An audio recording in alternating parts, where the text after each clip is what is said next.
Welcome to Mainland Television Regional News. I'm Graham O'Brien, and coming up in today's bulletin, fire investigated after homes threatened, fruit and jobs stripped in one hit, historic tent site celebrated, the Good Life Centre of Activity, car park now 24 hours, 7 days a week restriction. Nelson Police are investigating a fire in a forestry block in Marsden Valley last night. The fire broke out about 10:30 p.m. and damaged a substantial block of forestry behind the Nelson Christian Academy at the bottom of the valley. Detective Sergeant Lex Brunning said the fire was relatively close to residential properties and had the potential to be a lot more serious. He said early indications were that the fire may have resulted from fireworks in the area, and he urged anyone letting off fireworks to take the necessary precautions. Guy Fawkes Night for all our fire services and volunteers was full on with fires across the region during the night, which began with the vegetation fire in Russell Street, another in Parramatta Street in Atterfy, as well as a false alarm in Muritai Street. And in Tasman there was a fire in Marahau area and two further reported vegetation fires an hour apart in High Street, Motueka. Chrissy Small managed to speak with Ian Reid of the Rural Fire Service in our studio about some of these rural Guy Fawkes call-outs and the pressure that this puts on the fire service across the region. I have in the studio with me from Rural Fire, Ian Reid. Ian, we spoke to you earlier in the week about how people can prevent fires and the consequences of fires do get out of hand, and we've just had Guy Fawkes, and of course we've had quite a few call-outs. One fire of significance, particularly in Marsden Valley. Can you tell me what kind of strain this caused the service last night? Well, it was a fairly busy night last night, Chrissy. Not a lot of sleep had by many. No. And it's not just the firefighters that it affects, it's also their families, both spouses and children, because they get woken up with alarms going off and cars getting driven out of garages. So yes, we had a fire in Marsden Valley. It's contained now. It's burnt around 4 hectares of a pine plantation, and it does seem that the fire was started through the misuse of fireworks.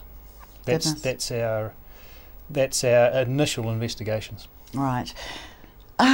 So how many people were involved in fighting this fire? Well, we had obviously the Stoke Volunteer Fire Brigade responded initially, and then they were replaced with crews from Appleby and Brightwater. We had machinery and crews come from Mapua and Upper Moutere as well. And so they've pretty much been there most of the night. And then we've had a forestry contract crew go in this morning helping with the mop-up. And they're still currently there as we speak. Right.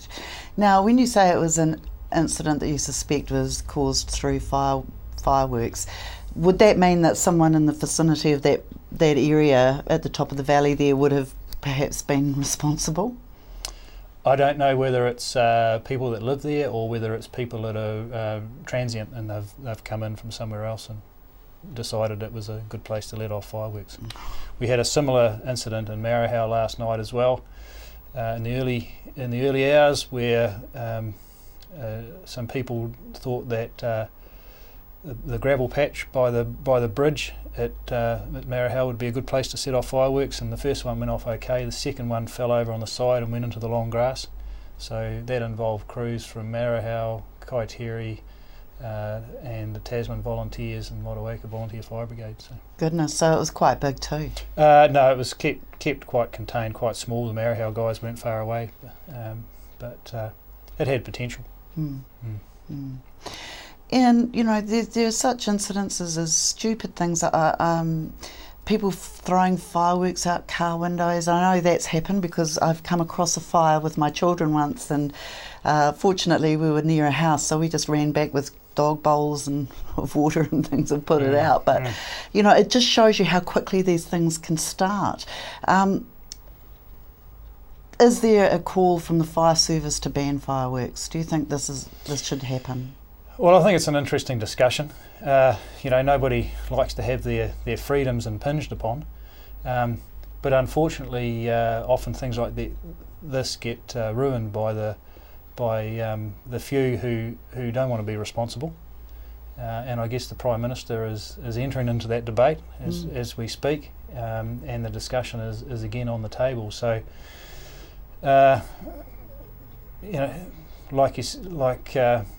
we mentioned earlier, or you mentioned earlier prior to the interview, was public displays. There used to be public displays around the region. Doesn't seem to be that kind of facility now. But the question is, will that stop the careless use of? Fireworks are pretty cheap nowadays, and if people want to be mischievous with them, they can be if they're for sale.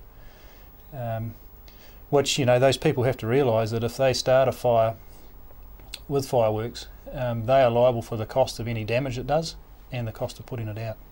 Sure. Ian said after the interview that the weekend is also likely to be one where they will have little chance to rest due to the anticipated fireworks activity around the region.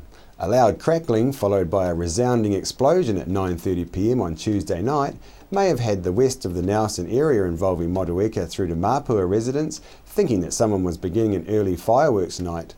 Now they probably wish that was all it was, as they awoke to the reality of a massive financial hit to seasonal jobs and orchard incomes. Kiwi fruit and apple orchards in the area from Rewalker through to Motueka and the lower Muteri were devastated after the Tuesday night storm, which has completely wiped out the fruit with a massive deluge of hail that rained down on the area solidly for 20 minutes. Mainland understands that the staff in the area have been affected and are in the process of being laid off, with an estimated 20 orchards in the Tasman area having suffered the consequences of what has been called by one prominent orchardist as the worst storm in living memory. This has left some apple orchards a write-off in most instances and the flowering kiwi fruit vines completely shredded, all of which will seriously affect harvesting jobs next year that's heavily relied on by many locals, as well as the island economies of the Pacific Island workers who are brought in under the recognised Seasonal Employer RSE scheme. An estimated 1,000 RSE workers were employed in the Nelson region alone last year. A small saving grace of sorts is that many of these orchardists would have some insurance cover that would likely not cover the loss of the potential crop and will only cover existing costs up until now. It is thought that some orchardists may not have been covered by insurance, which will mean they could be in serious financial trouble. The impact of the storm will mean a huge financial hit not only for orchardists and their seasonal staff, but will have an impact on many businesses within the smaller Motueka business community, with a loss of regional income after estimated income of $150 million from pip fruit industry, with another $22 million from kiwi fruit coming into the area last year. The weather turned it on last Saturday for Mainland's cameraman Ray Salisbury and his wife Lynette, who tramped for 3 hours up the Cobb Valley to the reopening of the historic tent camp. It was first built in 1973 by legendary ranger Max Polglaze, and over time the old camp has become more run down. The Department of Conservation had already commissioned their local man, John Taylor, to restore several historic huts in Kahurangi National Park, and he was involved with this project and the reopening.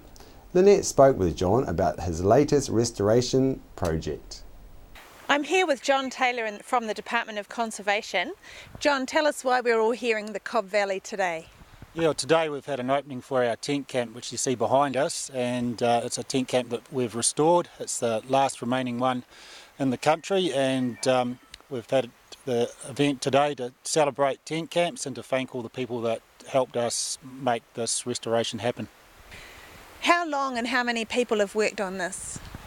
Yeah, a lot of people have helped us with it, from canvas suppliers and upholsterers who have fabricated all the tent work and flies and all the canvas that's been required.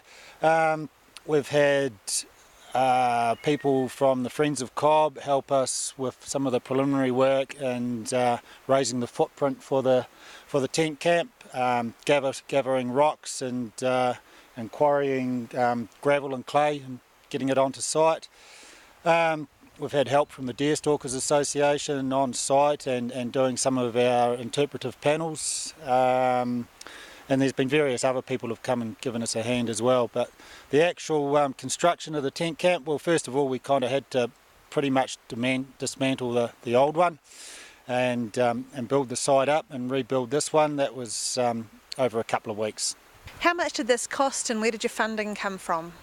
Yeah, well, we virtually had a shoestring budget really, because it was a community project and a lot of people helped and came in from around the community to help us. We got a bit of DOC funding from Working with Communities budget, which was only about a couple of $1,000, but really the project didn't really cost us any more than that. We got terrific value from the community, and particularly with the canvas being supplied and fabricated for nothing. That was where most of the expense was, and that didn't cost us a cent, which was great. Yeah, that's fantastic.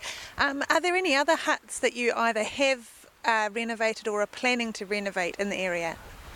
I guess in this nearby area, the main one is the one just back down the valley here, Chafee's Hut, which was really a Deerstalkers initiated project, and they were the ones that put in all the manpower to make that happen. But I was involved with helping them with that, and that's a pretty special hut, special project, and well worth seeing and visiting. It's only just over an hour's walk up the valley from the road end, so very doable. Thanks very much, John. Thanks for your time, and we hope there's going to be a lot of traffic coming through to enjoy this camp.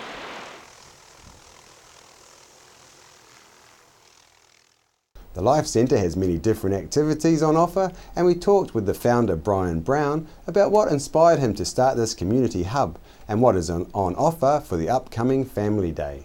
Brian, you finished your full-time job and you opened up the Life Centre. It's a pretty brave move. What was your inspiration for that? Well, I've been involved in the building industry most of my life, injured my back as many builders do, and found yoga to be so beneficial for that. And also a lot of friends and people I know dealing with stress levels, yoga's just been so beneficial for that. So I wanted to do something a bit more worthwhile and give some of the benefits of yoga out to people. So that's fantastic. And you've been going for 3 years and it looks like you've been going strong. How's it been going for you? Yeah, it's been interesting. It's had its challenges. Along with the yoga, we do a lot of other things that sort of combine. So it's more of like a family community type centre. We have meditation and film evenings on interesting topics, cooking classes, kids classes, anything to do with health and well-being really. But it's been a real journey, and it still has lots of things happening in the future. That's great. And speaking of family, you've got a big family day coming up next weekend on the 15th. So tell us a little bit about what you got for the kids. Yeah, so next Saturday the 15th we have a family open day, and we've sort of combined a few things so you can bring the kids along and they'll be looked after. Yeah, so we start off at 11 o'clock. We've got a Japanese cooking class, sushi and miso soup, and at the same time the kids yoga class is on there. 1 o'clock we've got the kids film, the Lego movie screening, that's all free, and kids adults class at the same time. The Body Space Theatre Company are doing an improvised comedy show. It's really a lot of fun. And at 4 o'clock we've got an auction going on to help raise funds. Oh, that sounds great. So you've actually worked it out so the kids are being looked after by the parents, or the adults can go and do something else? Yeah, absolutely. I mean, being a parent, I know what it's like. It's great to have a little bit of time for yourself and for the kids to have some good time at the same. Oh, that's great. Thanks very much, and all the best for your Life Centre and for the Saturday open day. Great. Thanks very much, Graham. No worries. Following some inquiries from our Wednesday news article on Freedom Camping and Eyesight Car Park, we contacted Council for more information. Under the Freedom Camping Act, Council is unable to impose camping restriction in Millers Acre. However, Council can extend the current 3-hour time restriction in the car park to take effect 24 hours a day, 7 days a week. This was in response to complaints received last year. Parking time limits enforcement will continue as normal during the day. People exceeding the 3-hour time limit overnight will be informed about the change and asked to move on in the first instance. Infringement fines will only be issued as a last resort. The public may be hoping this will not be the thin edge of a 24-hour parking regime for Nelson.